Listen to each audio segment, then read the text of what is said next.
At 3 in the morning, Marcus Chen's hands shake as he holds papers that will end everything he built. $50 million. Gone. His Manhattan penthouse, once filled with the sounds of success, now echoes with silence. The city below still glitters with promise, but for him, every light feels like a mockery. Across town, in a place he's never seen, a woman's gentle hands braid a little girl's hair. Keisha Williams moves quietly, carefully, trying not to wake the other families sleeping nearby. 3 toddlers surround her on a single cot, beautiful children with mixed heritage, their small arms wrapped around each other for warmth and comfort. These two worlds shouldn't connect. A fallen billionaire and a homeless mother. But they do. And that connection is about to change everything. 3 years ago, Marcus Chen threw away the only woman who truly loved him. Not for another woman.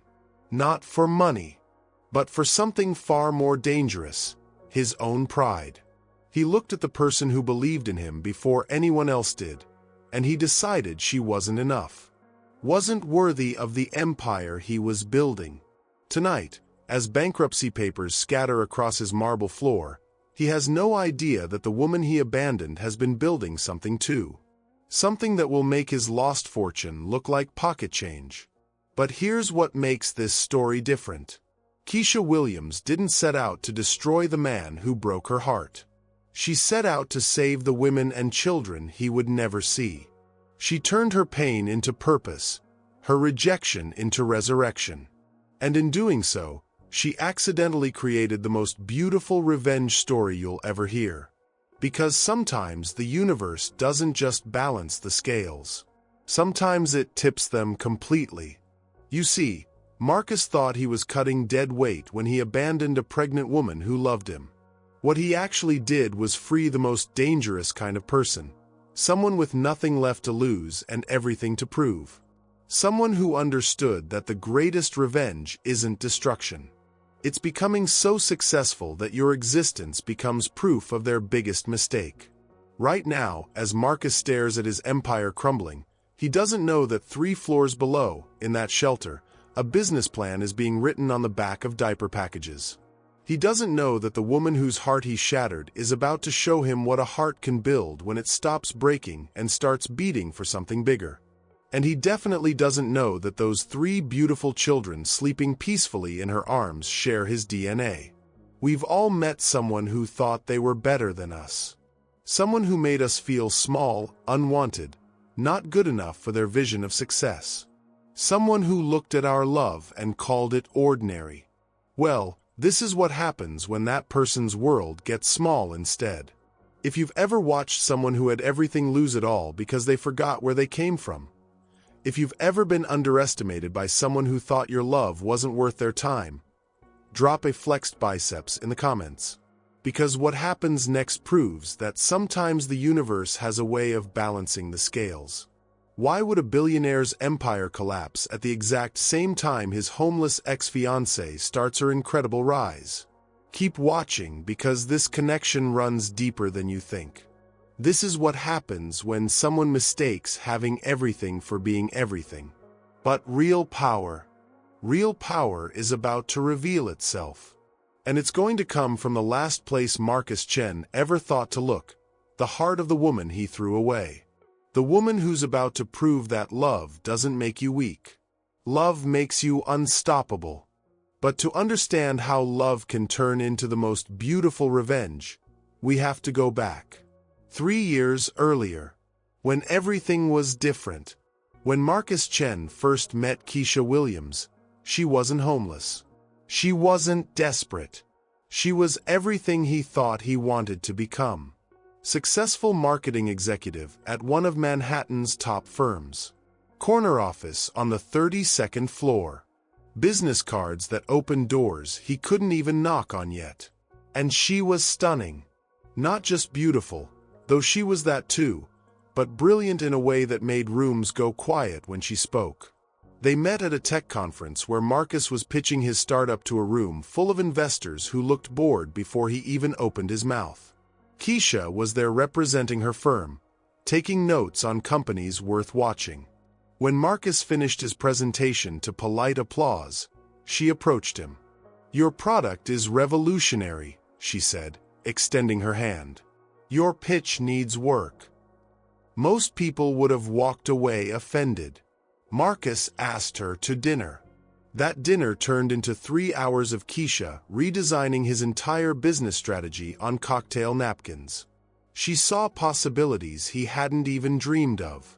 Marketing angles that would make his app essential instead of optional. She took his good idea and showed him how to make it brilliant. Within 6 months, his company had tripled in value. Within a year, he was on magazine covers. And Keisha was right beside him, not in the spotlight, but making sure the spotlight found him. She never asked for credit, never demanded recognition. When reporters asked about his sudden success, Marcus would smile and talk about vision and hard work. The woman whose strategies built his empire would watch from the audience, proud and in love.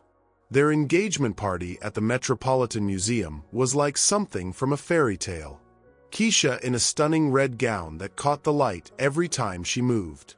Marcus in a custom tuxedo, his eyes locked on her like she was the only person in the room full of New York's elite. He proposed again that night, even though she'd already said yes months earlier. Got down on one knee in front of 300 guests and told her she was his everything. His inspiration. His future. "You make me want to be worthy of the man you see when you look at me," he said, sliding the ring onto her finger for the second time. "I love you for believing in me before I believed in myself." The crowd erupted in applause. Keisha cried happy tears. Even the cynics in the room believed in their love story. What none of them knew was that Marcus had just finished a presentation that morning using Keisha's latest strategy, word for word, idea for idea, without mentioning her name once. It secured him a $20 million investment round. But that night, watching her dance with his mother, listening to her laugh with his friends, Marcus felt something dangerous. He felt complete. And for someone who built his identity on climbing higher, feeling complete felt like settling. The pregnancy test changed everything, though Keisha didn't know it yet. She found out on a Tuesday morning, alone in their shared apartment bathroom. 2 pink lines that made her heart race with excitement. She'd been feeling tired, emotional, different. Now she knew why. She stood in front of the mirror, hand on her still flat stomach, tears of joy streaming down her face. They'd talked about children. Marcus had said he wanted a family, eventually. She assumed eventually was now. She planned the perfect way to tell him. Dinner at their favorite restaurant. The place where she'd first redesigned his business model on napkins. She even brought a tiny pair of baby shoes, wrapped in tissue paper. But Marcus had been changing. Success had a way of rewriting people's stories about themselves. The man who once listened to her every idea now interrupted her mid-sentence. The man who used to ask for her advice now made decisions without consulting her. Still, she believed in them. In the love that had built something beautiful together. She had no idea that the man she was building a future with was about to destroy her past, present, and what she thought was her future. But he also had no idea what he was creating. Love isn't just about finding someone who accepts your dreams. It's about finding someone who helps build them. But what happens when they steal them instead? Remember when you believed someone completely? When you thought you knew exactly who they were? Hold on to that feeling because you're about to understand betrayal in a whole new way. If you've ever been completely ridiculously happy with someone, if you've ever felt like you found your person and nothing could touch you, type believed in the comments. Because sometimes the people we trust the most are preparing to hurt us the deepest. That Tuesday night, as Keisha waited for Marcus to come home with news that would change both their lives forever, she had no idea she was about to receive the worst rejection of her life. And Marcus had no idea he was about to make the most expensive mistake in business history. That Tuesday night, Keisha chose their special restaurant. the intimate corner table where their love story began. She wore the blue dress Marcus always said made her eyes shine brighter. In her purse, wrapped carefully in tissue paper, were the tiniest shoes she could find. Her heart raced with the kind of excitement that makes everything feel possible. She kept touching her stomach, still flat but carrying their future. 3 years of love had led to this moment.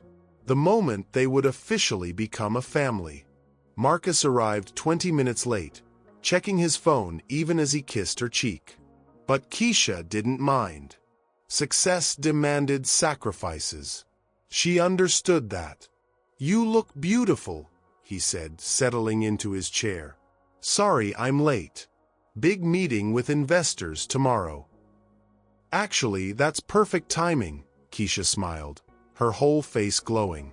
"Because I have news that might make tomorrow even more special." She reached across the table, taking his hands in hers. "Marcus, we're going to have a baby." For exactly 3 seconds, his face lit up. Pure joy. The Marcus she fell in love with. The man who once told her she was his everything. Then something shifted behind his eyes. Like a door slamming shut. "You're serious?" he asked, pulling his hands away. "Dead serious," she laughed, reaching for her purse. "I have the test, and I already made a doctor's appointment for next week. We're really doing this, Marcus. We're going to be parents." The silence stretched between them like a chasm. Other diners chatted and laughed around them, but their table felt frozen in time. "Keisha," Marcus said finally, his voice careful and cold. "This is unexpected. I know it's sooner than we planned, but—" "No," he interrupted, and the word hit her like a slap. "You don't understand. This doesn't work for me right now." "What do you mean, doesn't work?" Marcus leaned back in his chair, and Keisha watched the man she loved transform into someone she didn't recognize. "Look, you're beautiful, you're smart, but you're not strategic. I'm at a crucial point in my career. I need someone who elevates my brand, not someone who needs elevating. A baby right now? That's not ambitious, that's just ordinary." Each word landed like a physical blow. Keisha felt her breath catch in her throat. "Marcus, what are you saying?" "I'm saying I've outgrown this relationship. I've outgrown us." He straightened his tie, like he was delivering a business presentation. "You helped me get started, and I'm grateful for that. But I need a partner who matches where I'm going, not where I've been." "Where you've been?" Keisha's voice cracked. "Marcus, I built half your strategies. Those marketing campaigns that got you on magazine covers? Those were my ideas, which I appreciated at the time. But I don't need a consultant anymore. Keisha, I need an equal. Someone who brings their own success to the table." The cruelty of his words was breathtaking. This was the man who proposed to her 6 months ago, who told 300 people she was his inspiration. "You're breaking up with me because I'm pregnant? I'm ending this because we want different things. You want a family, a quiet life. I want to build something massive, revolutionary. Those paths don't align anymore." Keisha felt tears starting to fall, and she hated herself for it. "So everything we built together means nothing?" "What we built was a stepping stone, not a destination." Marcus signaled for the waiter, as if they were discussing the weather. "I think it's better if we make a clean break. No drama, no complications." "No complications?" Keisha's voice rose, drawing glances from nearby tables. "I'm carrying your child. A situation that has several solutions," he said coldly. "I suggest you explore them." The words hung in the air like poison. Keisha stared at him, seeing him clearly for the first time. The man she loved, the man she'd helped build into a success, was suggesting she get rid of their baby like it was a business problem to solve. You don't mean that. Keisha, I'm being honest with you. Maybe for the first time. You're not wife material for someone at my level. You don't have the breeding, the connections, the sophistication my investors expect to see. There it was.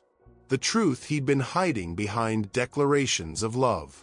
She wasn't good enough for his new world. Her middle-class background, her state school education, her genuine warmth, all the things he once claimed to love about her were now liabilities. The breeding, she whispered. I need someone who can navigate charity galas and board meetings. Someone who comes from the kind of family that opens doors, not someone I have to introduce and explain. Keisha's engagement ring felt heavy on her finger. She slipped it off slowly, her hand shaking, and placed it on the white tablecloth between them. Keep it, Marcus said, not even looking at the ring. Consider it severance pay. He stood up, straightened his jacket, and pulled out his wallet. I'll take care of dinner. And Keisha? I think it's best if we don't see each other again. Clean breaks are better for everyone. He walked away without looking back, leaving her sitting alone with her shattered dreams and a ring that now felt like evidence of the biggest lie ever told. The pregnancy test and tiny shoes stayed wrapped in her purse. Some gifts were too precious to be rejected in public. This is what happens when someone confuses your worth with their ambition. But ambition without heart? That's not success. That's just delayed failure. He thinks he's freeing himself from dead weight. He has no idea he just cut loose the one person who could have saved his empire. And she has no idea she's about to build something that will make his success look like child's play. If you've ever been thrown away by someone who claimed to love you, if you've ever had someone make you feel like your love was worthless, if you know what it's like to have your world shattered by one conversation, type survivor in the comments. Because what you're about to see will remind you that sometimes our lowest moment is actually our launching pad. We've all been discarded by someone who thought they were doing us a favor. But what if that rejection was actually the best thing that ever happened to you? The next morning, Marcus sent a text. I've had my lawyers draft a separation agreement. Sign it and we can both move on. What he didn't send was any trace of the love he'd promised would last forever. What he didn't know was that he'd just made the most expensive decision of his life. 6 months. That's how long it took for Marcus Chen's cruelty to completely destroy the life Keisha Williams had built. First came the job. Her marketing firm called it restructuring, but Keisha knew better. Marcus's new investors had connections everywhere. A few strategic phone calls about her being emotionally unstable and difficult to work with were enough. 24 hours notice. No severance. No explanation that would hold up under scrutiny. Then the apartment. Without her salary, rent became impossible. The landlord, who'd smiled and chatted with her for 3 years, suddenly became cold and businesslike. I have other applicants, he said, avoiding her eyes as she stood there, 6 months pregnant and visibly showing. Her savings lasted 2 weeks. Her friends, all connected to the world she'd shared with Marcus, stopped returning calls. Amazing how quickly you discover who your real friends are when your social status shifts. By month 7 of her pregnancy, Keisha Williams was sleeping in her car. She parked outside 24-hour diners, using their bathrooms to wash her face and brush her teeth. She showered at the gym until her membership expired. She ate dollar menu meals and told herself it was just temporary, that something would work out.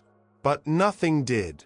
At 8 months pregnant, with winter starting to bite through her thin jacket, Keisha finally swallowed what was left of her pride and walked into the East Side Women's Shelter. First time?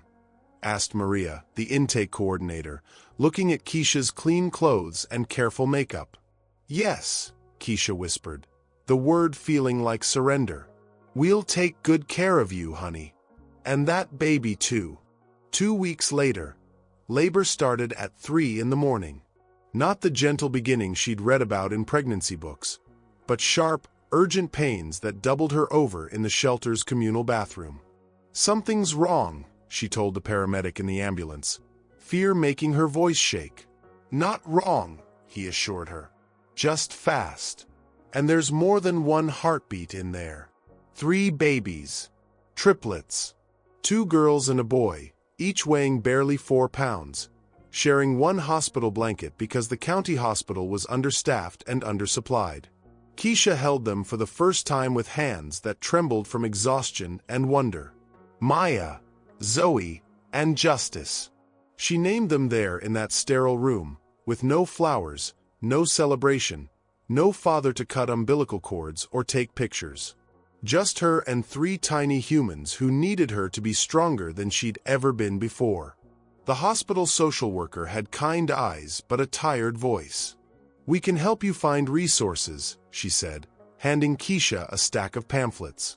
"There are programs for single mothers. Programs with waiting lists. Programs with requirements she couldn't meet. Programs that existed on paper but fell apart when you actually needed them." Back at the shelter, Keisha learned a new kind of mathematics. How to stretch 2 diapers into 4. How to make formula last an extra day. How to comfort 3 crying babies when you only had 2 arms and 1 exhausted heart. But she also learned something else. The shelter was chaos, but it didn't have to be. She watched women wait in line for hours just to fill out forms that could be handled online. She saw donations of baby clothes pile up in corners while mothers desperately needed them 3 rooms away. She watched caseworkers duplicate efforts because no one was tracking what had already been done. "This place could run better," she mentioned to Rosa, another mother whose daughter played with blocks made from empty formula cans. "Could run better?" Rosa laughed bitterly. "Honey, this place barely runs at all." That night, while her babies slept, Keisha started writing on the back of a diaper package. Lists. Systems. Ways to connect the women who needed help with the resources that existed but were impossible to navigate. She started small, creating a simple sign-up sheet for the laundry room so women weren't fighting over machines. Organizing the donation closet by size so mothers could find what they needed. Setting up a buddy system for childcare during job interviews.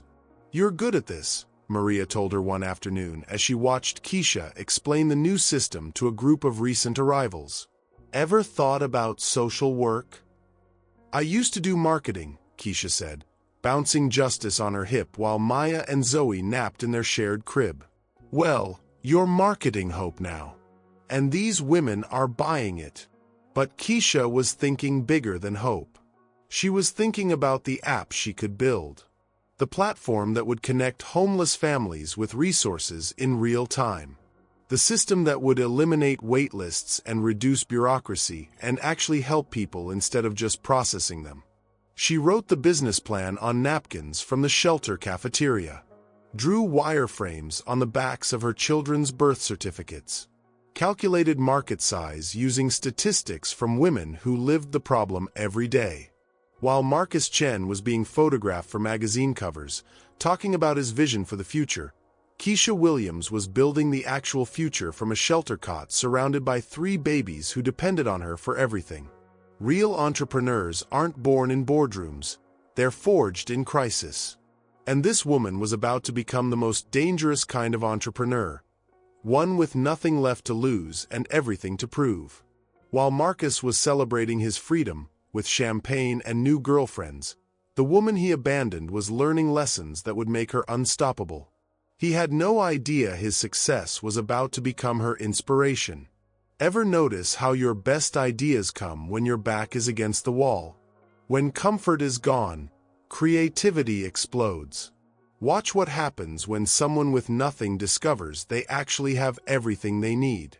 If you've ever had to choose between pride and survival, if you've ever had to be strong for someone else when you were breaking inside, if you know what it's like to smile for your kids while crying in the bathroom, type strength. Because what this mother does next will restore your faith in human resilience. 3 months into her life at the shelter, Keisha Williams made a decision. She wasn't going to survive this situation. She was going to solve it. For every woman who would come after her. For every child who deserved better than a system designed to manage poverty instead of ending it. And in the process, she was going to show Marcus Chin exactly what he'd thrown away. He thought he'd discarded dead weight. Instead, he'd freed the most powerful force in business. Someone with nothing left to lose and a mother's determination to build something better. The revenge was just getting started. 2 years passed before Marcus Chen saw her again. 2 years of magazine covers and investor meetings and telling himself he'd made the right choice. 2 years of dating women who looked perfect in photographs and said exactly what he wanted to hear. 2 years of his business slowly, quietly falling apart. Started with small things. Marketing campaigns that fell flat. Product launches that generated buzz but no sales. Investors who smiled in meetings but passed on second rounds of funding. "We need fresh thinking," his board kept saying. "Something innovative. Something that actually connects." Marcus would nod and promise to deliver, then stare at blank whiteboards in his office, waiting for inspiration that never came. The charity photo op was supposed to be routine. Marcus Chen, successful tech entrepreneur, donating tablets to the East Side Women's Shelter. Good publicity. Tax write-off. 15 minutes of his time to look compassionate for the cameras. He walked through the shelter with the director, shaking hands and smiling while photographers captured his generosity. The families gathered in the community room looked appropriately grateful. Poor but deserving. The kind of poverty that looked good in press releases. Then he saw her. Keisha Williams, standing at the back of the room, holding a sleeping toddler while 2 other small children clung to her legs. She was thinner than he remembered, her clothes worn but clean, her hair pulled back in a simple ponytail. But her eyes, those eyes were different. Stronger. Fiercer. Marcus froze mid-handshake with someone whose name he immediately forgot. All the air seemed to leave his lungs. She saw him too. Their eyes met across that crowded room, and for a moment, the cameras and voices and staged smiles disappeared. It was just them and 3 years of silence and 3 beautiful children he'd never seen before. Keisha's expression didn't change. No anger, no pain, no recognition of their shared history. She looked at him the way she might look at any stranger making a charitable donation.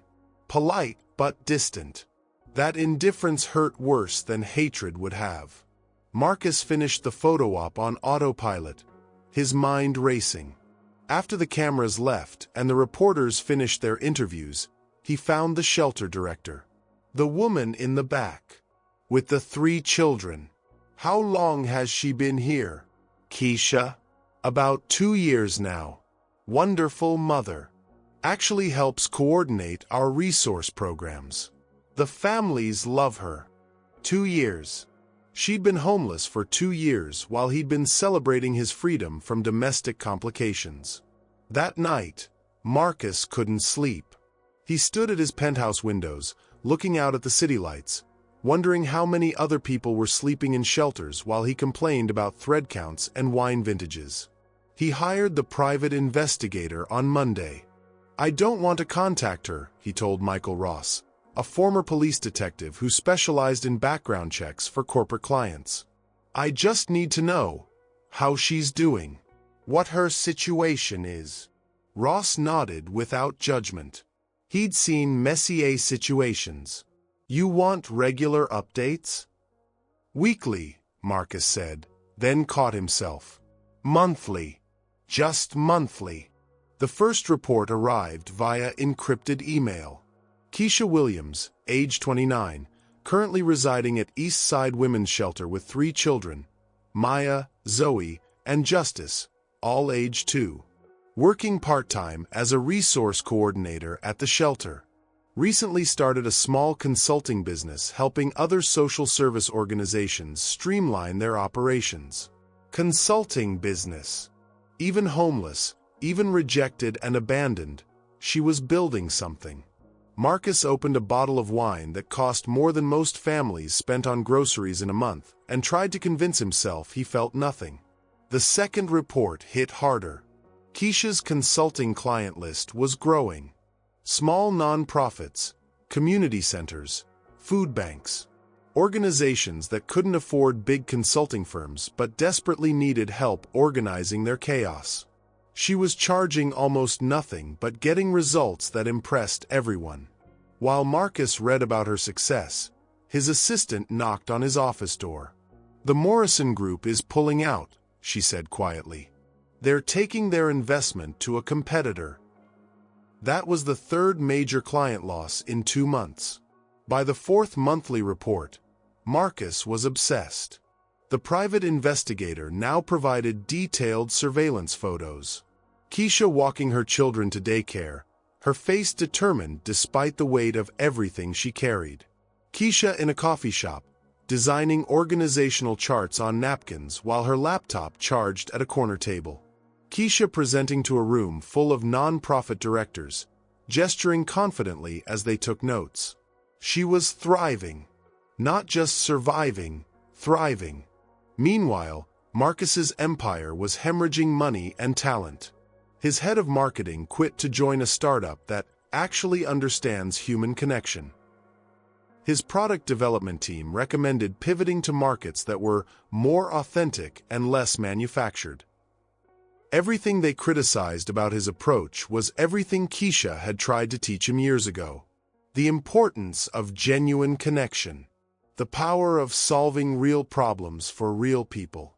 The difference between building a brand and building trust.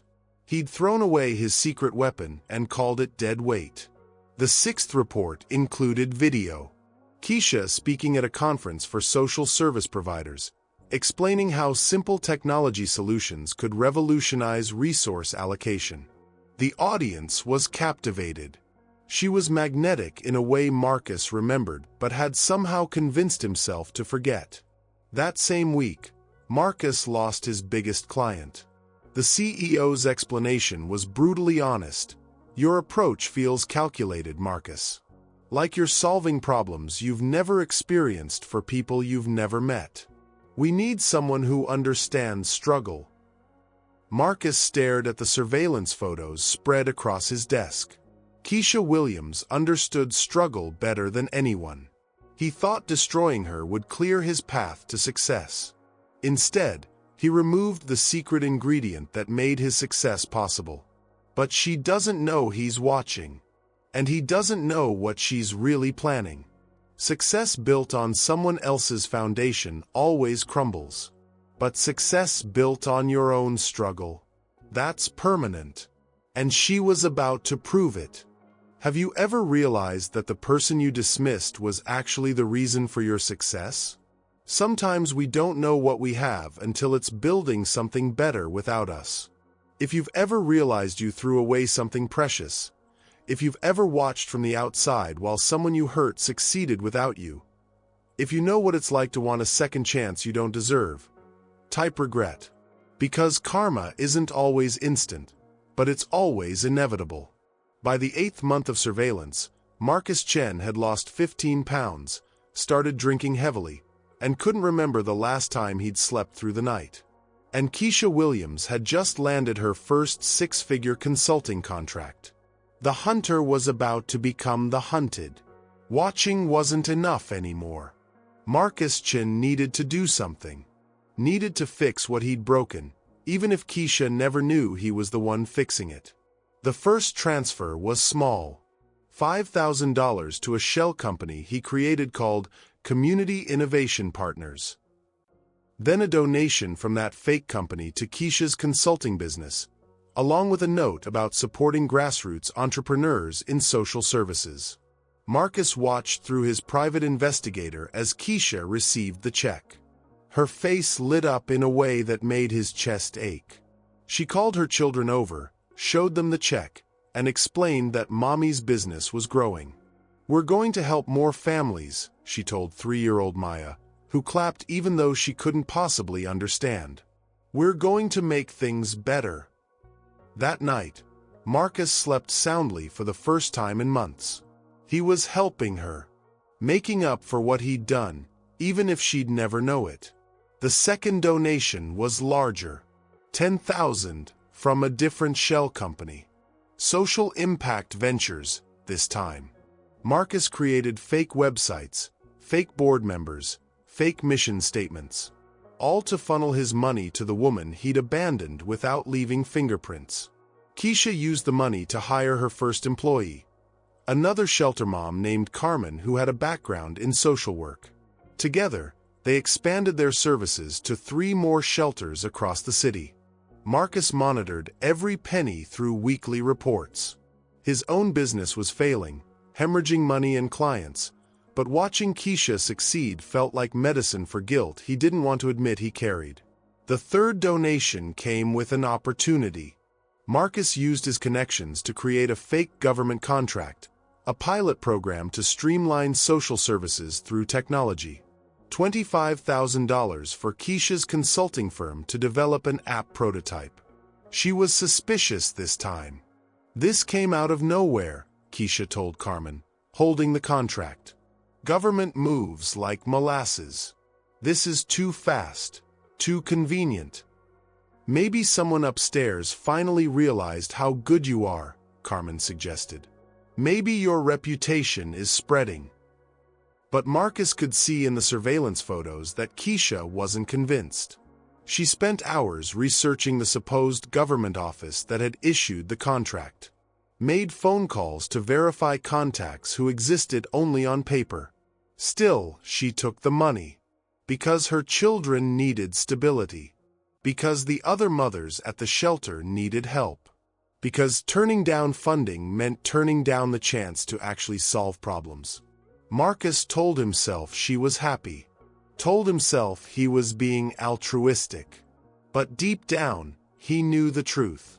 He was playing puppet master with someone else's life because he couldn't stand not being in control of her story. The app development consumed Keisha's every waking moment. She worked 18-hour days, coding late into the night while her children slept. The application was brilliant, a platform that connected homeless families with available resources in real time. Housing, food assistance, job training, childcare. Everything centralized, accessible, efficient. Marcus watched her progress through stolen glimpses. Screenshots of her code, photos of her sketches and wireframes. Reports from his investigator about meetings with potential clients. She was creating something revolutionary, something that would actually change lives. And he was taking credit for it in his own mind, telling himself he was the invisible hand making it possible. The fourth injection of cash was the largest yet. $50,000, supposedly from a tech philanthropy foundation. Marcus had spent weeks creating the fake organization, complete with tax documents and a board of directors borrowed from other legitimate nonprofits. This time, Keisha hired a forensic accountant. "I want to understand where this money is really coming from," she told Maria, the financial expert she'd found through her network of nonprofit contacts. "Something doesn't add up. What makes you suspicious?" Maria asked, spreading the funding documents across Keisha's small desk. "Timing. Every time I need money, it appears. Every time I face a roadblock, someone removes it. That's not how the world works for people like me."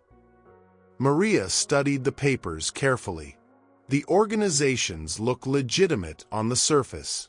But I can dig deeper if you want. Follow the money trail." "Do it," Keisha said without hesitation. "I need to know if this success is real or if someone's playing games with my life."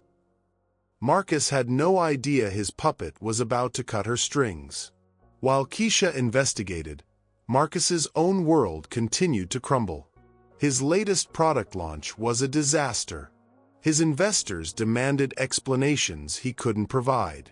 His staff whispered about his erratic behavior and obsessive focus on market research that seemed to involve staring at photographs of homeless shelters. His assistant finally worked up the courage to ask, "Are you feeling okay, Marcus? You seem distracted." Distracted. That was one word for it. Obsessed was more accurate. He'd created multiple fake identities, established shell companies in 3 states, and spent more money helping his ex-fiancée than he'd invested in his own business that quarter. And she was starting to figure it out. The breakthrough came on a Tuesday afternoon. Maria called Keisha with news that would change everything. "I traced the money," Maria said, her voice tight with concern. "All of it. Every donation, every contract, every opportunity. They all lead back to the same source." "What source?" Keisha asked, though part of her already knew. "Shell companies. Fake organizations. All controlled by one person."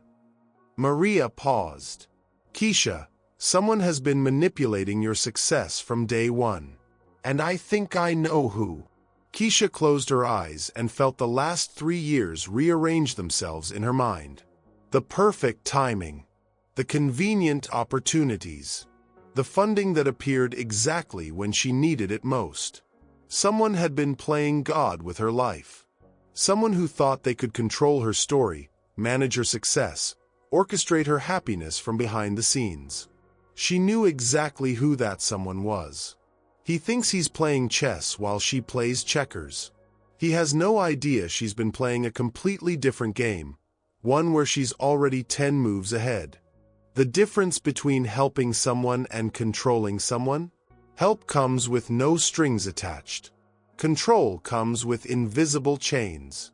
And those chains are about to become very visible.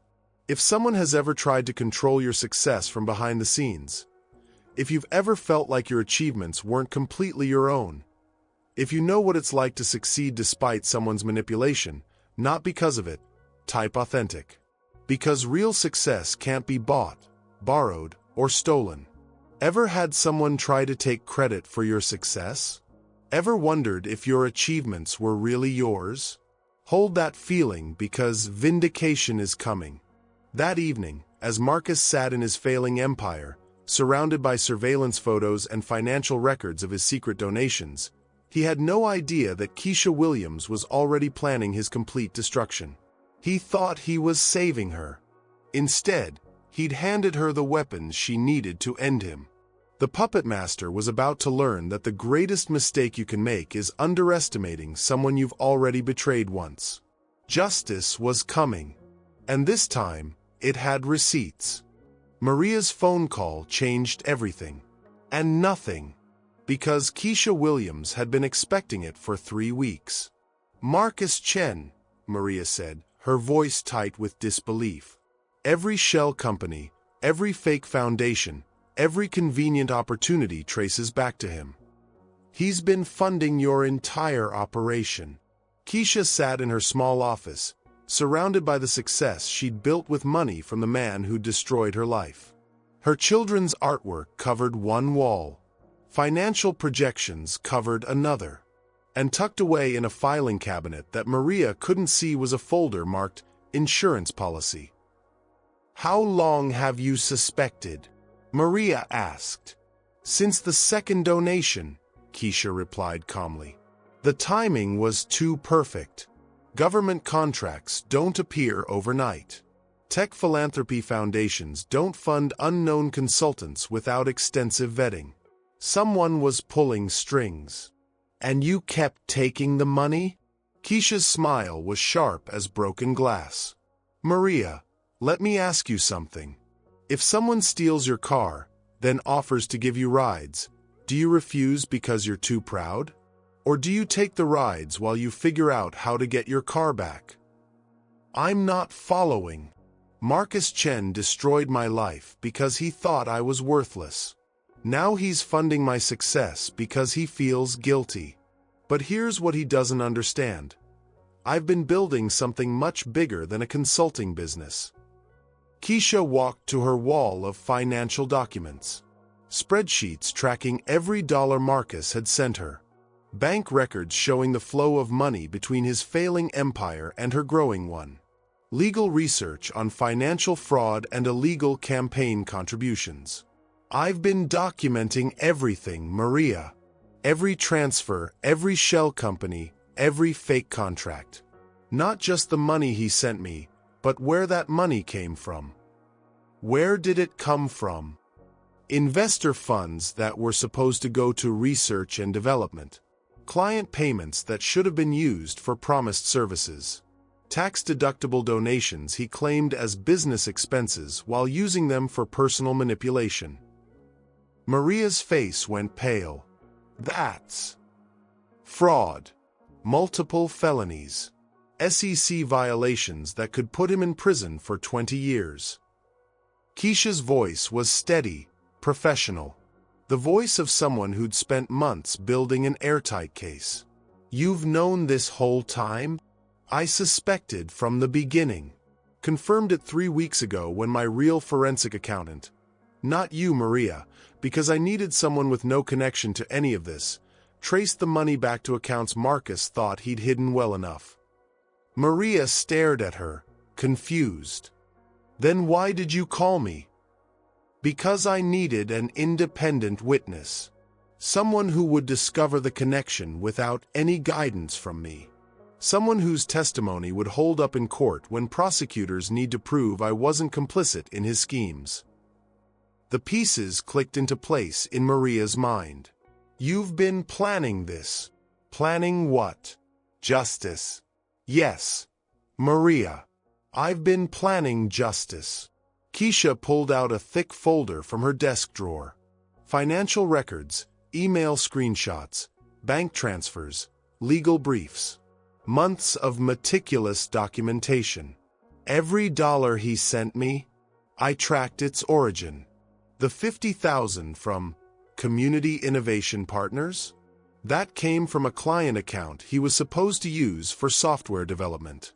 The government contract, funded with investor money while he told those same investors the funds were going to market research. He's been embezzling. He's been stealing from everyone who trusted him while playing puppet master with my life. But puppet masters need to be very careful, because sometimes the puppet cuts the strings. While they spoke, Marcus Chen was pacing his penthouse office, staring at surveillance photos and trying to understand why his latest attempt to help Keisha had been rejected. She'd turned down a $100,000 grant from his newest fake foundation. Just rejected it. No explanation. His phone buzzed with a message from his private investigator. Subject seems to be conducting her own financial investigation. May want to reduce surveillance frequency. Reduce surveillance? Marcus needed more information, not less. Something was happening. Keisha was acting differently, more confident, less grateful for the opportunities that kept appearing in her path. He had no idea she'd stopped being grateful the moment she figured out who was behind them. Back in her office, Keisha spread the evidence across her desk like a general planning a battle. Bank routing numbers that connected his personal accounts to fake charities. Email exchanges between his assistant and shell company representatives, who were really just other employees at his firm. Tax documents showing fraudulent deductions. This is enough to destroy him, Maria whispered. Destroying him was never the goal, Keisha corrected. Justice is the goal. He needs to face consequences for what he did. Not just to me, but to every investor he lied to, every client he defrauded, every person who trusted him with their money while he played games with mine. What's your next move? Keisha picked up her phone and scrolled to a contact she'd been saving for exactly this moment. Sarah Chen, investigative reporter for the Financial Times. No relation to Marcus, despite the shared surname. A journalist who'd built her career exposing white-collar crime. I'm going to give Marcus Chen exactly what he's been asking for. A chance to make headlines. For months, he thought he was the puppet master. But puppet masters can become puppets too. And she's about to cut all his strings. Real power isn't controlling someone's success. It's building success so authentic that control becomes impossible. And authentic success, that's about to speak very loudly. Ever been underestimated by someone who should have known better? Ever had someone think they were pulling your strings when you were actually weaving their web? This is that moment of truth. If you've ever had to outsmart someone who thought they were smarter than you, if you've ever had to use someone's own weapons against them, if you know what it feels like to turn the tables on someone who underestimated you, type checkmate. Because the student is about to become the teacher. That evening, as Marcus sat in his failing empire reviewing surveillance reports and planning his next charitable donation, he had no idea that across town, Keisha Williams was composing an email that would end his career. The subject line was simple: Marcus Chen Financial Investigation, Evidence of Systematic Fraud. The attachment was 847 pages of documentation proving that his guilt had made him confess to crimes he thought no one could trace. His puppet had become his prosecutor. His charity had become his confession. His attempt at redemption had become the evidence of his destruction. And the woman he'd tried to control was about to show him what real power looked like. The reckoning was 24 hours away. Marcus Chen just didn't know it yet. Justice had been building its case for months. Now it was ready to present to the jury. The verdict was already clear: guilty on all counts. The news broke at 6 a.m. on a Tuesday, just as the markets opened. Federal agents raided the offices of tech entrepreneur Marcus Chen early this morning, following an SEC investigation into allegations of investor fraud and financial misconduct. Marcus woke up to FBI agents at his penthouse door, search warrants in hand, and his entire world collapsing in real time. By 7 a.m., his assets were frozen. By 8 a.m., the story was trending on every major news platform. By 9 a.m., investors were filing emergency lawsuits to recover their money. At exactly 9:30 a.m., as Marcus Chen was being photographed in handcuffs outside his former corporate headquarters, Keisha Williams was standing on the floor of the New York Stock Exchange, preparing to ring the opening bell for her company's initial public offering. The timing wasn't coincidental. SoulThread Solutions went public at $18 per share. By noon, it had climbed to $34. By market close, Keisha Williams was worth $200 million on paper, and her company employed more people than Marcus's firm ever had. While he sat in federal custody, she stood in front of financial reporters explaining how her platform had revolutionized social services for 500,000 families nationwide. The contrast was deliberate. Beautiful. Perfect. Marcus made bail that afternoon, thanks to his mother's house and what was left in accounts the FBI hadn't frozen yet.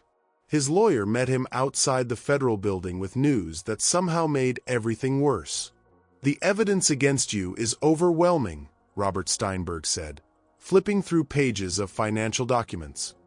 Bank records, email exchanges, documented conversations.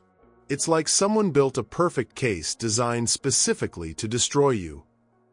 "Someone did," Marcus said quietly, watching news vans pack up their equipment. "Keisha Williams, your ex-fiancée?" "Marcus, you told me you hadn't spoken to her in years." "I haven't, but I've been helping her business. Anonymously." Robert stopped walking. "You've been what?" "Funding her consulting company through shell corporations. I thought I was making amends for how I treated her." "Oh, Marcus." Robert's voice carried the weight of complete professional defeat. "You confessed to multiple felonies while trying to ease your guilt." She documented everything and handed it to federal prosecutors gift-wrapped. That evening, Marcus did something he hadn't done in 3 years. He drove to Keisha's office. SoulThread Solutions occupied 4 floors of a glass tower in downtown Manhattan. The lobby was filled with families, Real people using real services, not the theoretical customers Marcus had spent years discussing in board meetings. Children played in a corner while their parents met with caseworkers. Mothers shared resources and job leads. Fathers filled out housing applications on tablets that actually worked. This wasn't just a business. It was a community. "I'm here to see Keisha Williams," Marcus told the receptionist, a young woman who looked at him with polite confusion. "Do you have an appointment, Mr. Chen?" Marcus Chen. Recognition flickered across her face. She'd seen the news. Everyone had. "Let me check if Ms. Williams is available." 5 minutes later, Marcus was escorted to the top floor. Keisha's corner office was nothing like his old one. No marble or gold fixtures. Instead, the walls were covered with photos of families her company had helped. Children who'd found stable housing. Mothers who'd landed full-time jobs. Fathers who'd gotten clean and reconnected with their kids. Success measured in human lives, not stock prices. Keisha sat behind a simple wooden desk, wearing a navy blue dress that was professional but not flashy. She looked up from her computer as he entered, her expression calm and unreadable. "Hello, Marcus. You destroyed me." "No," she said simply. "You destroyed yourself. I just documented the evidence. All those months, while I thought I was helping you, you were building a case against me. All those months, while you thought you were controlling my life, I was taking back control of it." Keisha gestured to a chair across from her desk. "Sit down. We should talk." Marcus remained standing. What could we possibly have to talk about? "The children, for starters." As if summoned by her words, the office door opened and 3 4-year-olds burst in, followed by a young woman who was clearly their caregiver. "Sorry, Ms. Williams," the woman said. "They heard your voice and insisted on saying good night before we head home." "It's fine, Carmen. Come here, my loves." Maya, Zoe, and Justice ran to their mother, chattering about their day at the company daycare center. Beautiful, bright, confident children who looked like perfect combinations of their parents. Marcus stared at them, seeing his own features reflected in their faces for the first time. The boy had his nose. One of the girls had his eyes. All three had Keisha's smile and determination. "They're mine," he whispered. "Biologically, yes." Keisha kissed each child on the forehead before Carmen led them out of the office. "In every way that matters, no. Why didn't you tell me?" "Tell you what?" "That the man who suggested I handle the situation, when I told him I was pregnant, had fathered 3 children? What exactly did you think I should have shared?" The words hit like physical blows. Marcus sank into the chair he'd been avoiding. "I didn't know she was carrying triplets. I didn't know." "You didn't know because you didn't want to know. You made your choice that night in the restaurant. You chose your empire over your family. And now you're taking everything from me." Keisha's laugh was sharp but not cruel. "Marcus, I didn't take anything from you. I simply stopped letting you take from everyone else. Those investors you defrauded, they trusted you with their retirement funds. Those clients whose money you diverted, they needed those services you promised to deliver. I was trying to help you. You were trying to control me. There's a difference." Keisha opened a folder on her desk. "Every dollar you sent my company came from accounts that weren't yours to use. You stole from other people to fund your guilt, then convinced yourself you were being charitable." Marcus looked around her office again. The photos of families she'd helped. The awards from social service organizations. The evidence of real impact on real lives. "You built all this to hurt me. I built this to help people. Hurting you was just a side effect of doing the right thing. What happens now?" Now you face the consequences of your choices. The federal prosecutors have enough evidence to put you away for 20 years. Your victims will get justice. And life goes on. Marcus stood to leave, defeated in every way possible. As he reached the door, Keisha spoke again. Marcus. He turned back. You threw me away because you thought I wasn't worth your time. Today, my time is worth more than your entire empire ever was. And these children, they'll grow up knowing their mother built something from nothing, while their biological father lost everything because he had nothing inside. This is what happens when someone mistakes cruelty for strength. Real strength builds bridges. Fake strength burns them. And burnt bridges have a way of trapping you on the wrong side. He's about to learn the most expensive lesson of his life. But the price isn't just money. It's everything he thought made him a man. If you've ever wanted to see someone who hurt you finally face consequences, if you've ever dreamed of the moment when someone who dismissed you has to watch you succeed, if you believe that good people don't always finish last, type justice. Because this is what vindication looks like. As Marcus left her building, security escorting him past reporters and camera crews, Keisha Williams returned to her work. Building solutions. Changing lives. Proving that the greatest revenge isn't destruction. It's becoming so successful that your existence becomes proof of their biggest mistake. The reckoning was complete. Justice had been served. And somewhere in that office, 3 beautiful children were learning that their mother was the strongest person in the world. 6 months after the headline screamed, "Tech billionaire sentenced for fraud," Marcus Chen sat in a minimum security federal prison in upstate New York, wearing orange instead of Armani. The fall had been swift and complete. FBI raids on his offices. Assets frozen. Investors filing lawsuits. Former friends avoiding his calls. The penthouse sold to pay legal fees. The magazine covers that once celebrated his genius now documented his crimes. But the worst part wasn't the loss of money or status. It was the knowledge that he'd done it all to himself.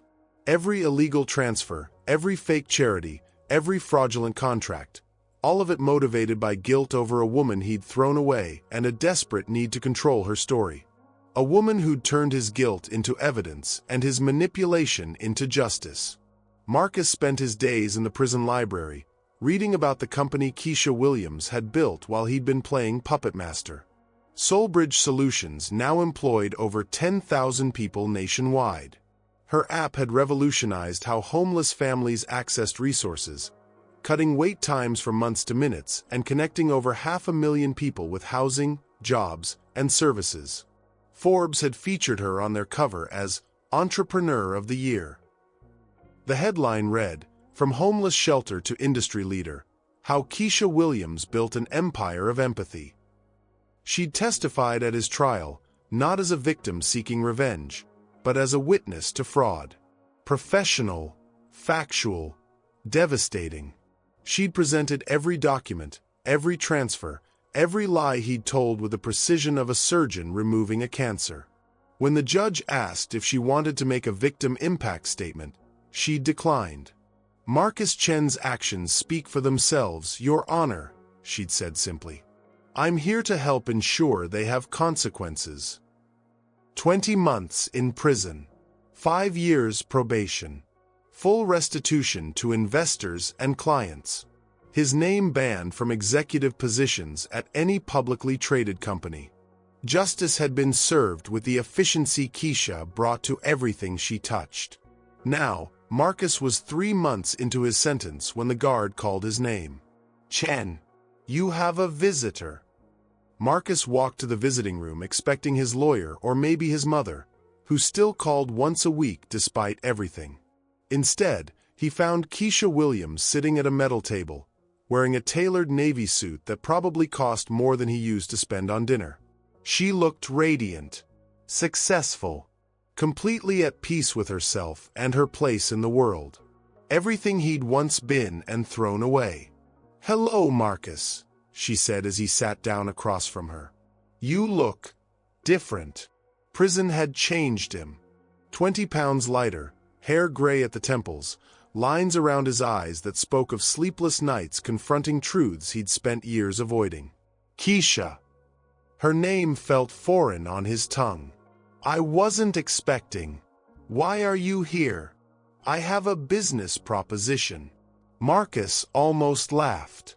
I'm in prison for fraud. I don't think I'm qualified for business propositions anymore. You're getting out in 17 months. Then what?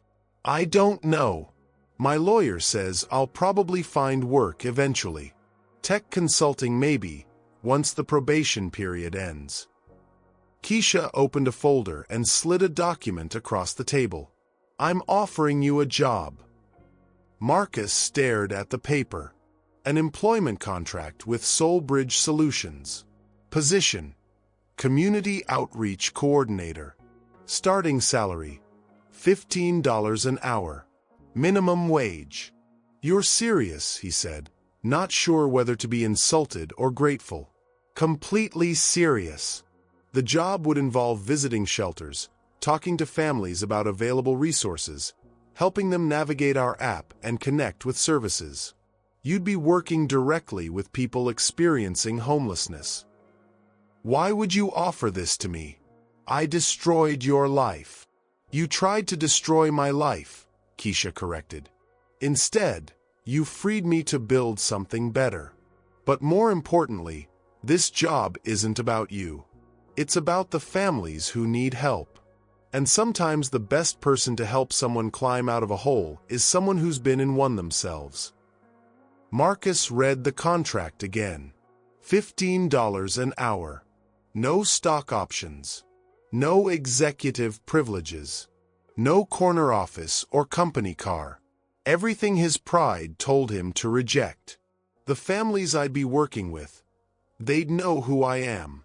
What I did. Some of them, yes. Others won't care as long as you help them find housing or job training or childcare. That's the thing about desperation, Marcus. It makes you focus on what matters. And what if I can't do it? What if I'm not good at helping people? Keisha's smile was patient, almost motherly. Then you'll learn. The same way I learned how to build a business from a shelter cot. The same way I learned that worth isn't measured by what you have, but by what you contribute. Marcus looked around the visiting room at other inmates talking with their families. People who'd made mistakes and were trying to find their way back to something resembling a life. Why? He asked again. After everything I did to you, why offer me anything? Because holding on to anger is like carrying a poison that only hurts you. Because my children deserve to grow up in a world where people can change. And because... She paused, choosing her words carefully. Because the man I fell in love with 7 years ago was someone who cared about building something meaningful. Maybe that person is still in there somewhere. Success isn't about climbing over others.